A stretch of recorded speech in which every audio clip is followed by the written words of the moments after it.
As Sue mentioned, Gary and I were very close friends. I first met Gary in November of 2010. We had both just joined Search and Rescue and were at a training event together. Now picture Gary. Ball cap, clean shaven, as he always was. Toothpick hanging from his lips. A river t-shirt, pressed cargo pants. You know, he was a bit of a dandy. Boots, standing tall, his dominating presence has been mentioned before. That intense, stern, expressionless look. Didn't say but 4 words in that training. Needless to say, we didn't converse. It definitely did not feel like the beginning of a deep friendship. You know, as the saying goes, don't judge a book by its cover. The Gary that I knew and got to know over a period of 14 years was kind, thoughtful, funny, a practical jokester, more on that later, a teller of tall tales, more on that later as well, with a heart of gold. We went through hell together, and he was always, and I mean always, by my side, offering advice or just listening. It would be fair to say that we were practically brothers. His death leaves a huge hole in my life. We had 3 adventure trips planned this summer, and I still plan on making those trips because I know he'll be present there. I'd like to share some brief memories of Gary and I. So mountain biking was mentioned briefly by Michael earlier. He decided for some reason long forgotten to join the Search and Rescue mountain bike team. That's where our friendship began. It didn't matter that he had never mountain biked, let alone even owned a mountain bike. In fact, he got his first mountain bike as a hand-me-down from one of the members in the organization. It was a heavy steel bike, and it would literally disassemble itself as he rode it.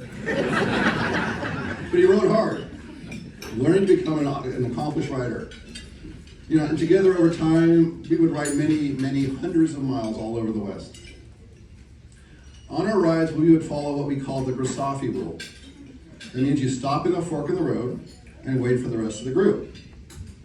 So Gary and I would be riding, and often he'd be behind me, so you'd get to the fork in the road and you'd wait a bit, and wait a little bit more.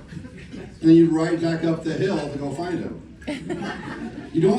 Basically you discover that Gary had crashed. And he always had some story of how it transpired, and you know, how the ground leapt out at him, or the tree came out, or whatever it was. And it was usually typically, it was going great until that story.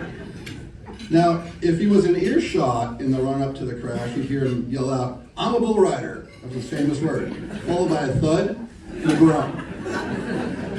But he always got up, usually bloodied for having mastered the art of the crash. For a while, the crashes happened with such frequency that Gary wasn't allowed, after rides, to sleep in the bed with Sue because he always bloody up the sheets. So rocks, I'll talk about rocks here a second. Gary loved to collect rocks. So we'd be on a road trip and spontaneously pull the car over, or he'd tell me to pull over. He'd jump out, run over, and because he had seen some rock that he had to have. Now he also had a nasty habit when we were backpacking to pick up a rock and at some opportune moment when you weren't looking, slip that rock into your pack, only to be found later at camp or when we got home. The discovery was usually met with a sly smile, that you guys can all remember, and a thank you for carrying it for him. It got to the point where he had a whole garden of rocks on the side of his house. And every so often, he'd rearrange his rocks so they'd get more sun or more rain. Again, a classic Gary thing. The fiddle. He loved, as I would call it, his hillbilly music. We would listen for hours on end on our road trips to a variety of artists, most of whom I'd never heard of. I think that spurred him on to play the fiddle. He would often bring it along and play it in camp or in front of a cabin we were staying at. Soon they would gather a group of people to listen and sometimes join in. Gary truly drew people to him, like all of us here today. Family. He loved his family, siblings, Sue, his 2 children, Michael and Claire, and their spouses, but especially his grandchildren, Genevieve, Meade, Eamon.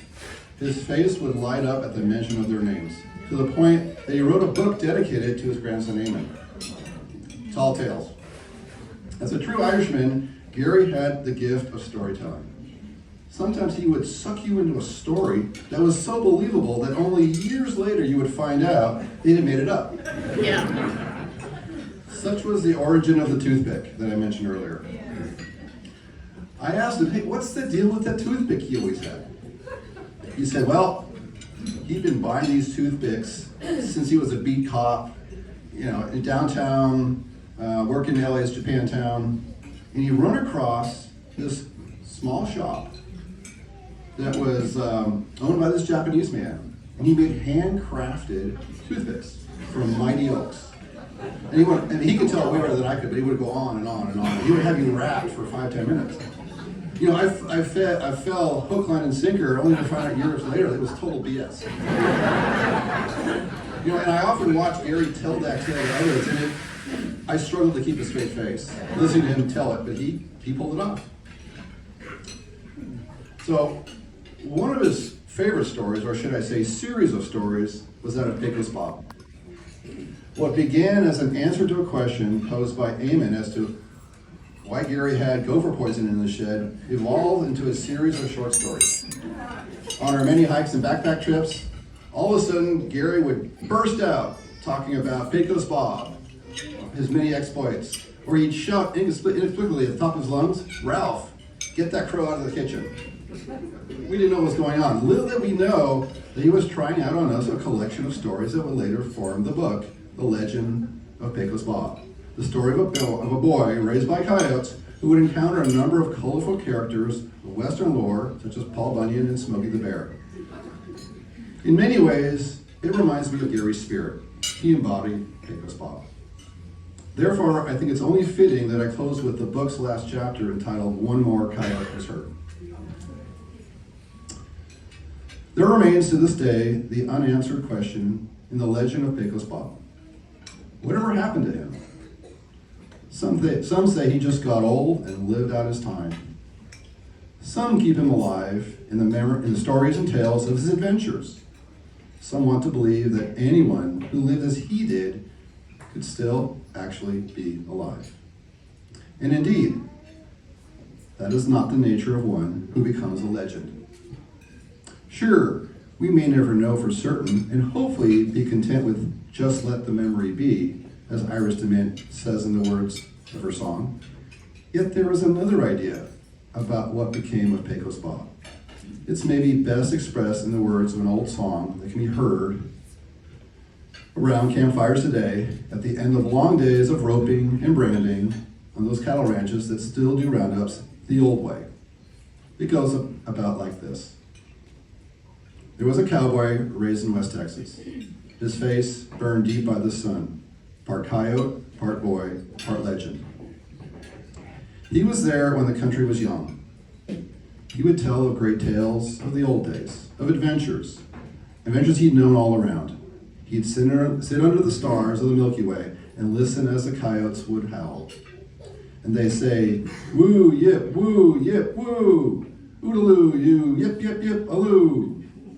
In time, all that he had loved had passed on. Vera was gone, Giliberto was gone, Morning Flower and Go Forgetter were both gone, the snake and the lion were gone, the longhorns, the red wolf, and most Indians, all gone. He looked somewhere off in the distance at something only he could see. He said, all that's left of the old days are my friends, the coyotes and me. And he'd say, woo, yip, woo, woo, oodaloo, yip, yip, yaloo. One day, the boys searched his adobe. He disappeared without even a word. But at sunset, as the moon crossed the mountains, one more coyote was heard. And they said, woo, yip, woo, oodaloo, you, yip, yip, yaloo. Thank you, Gary.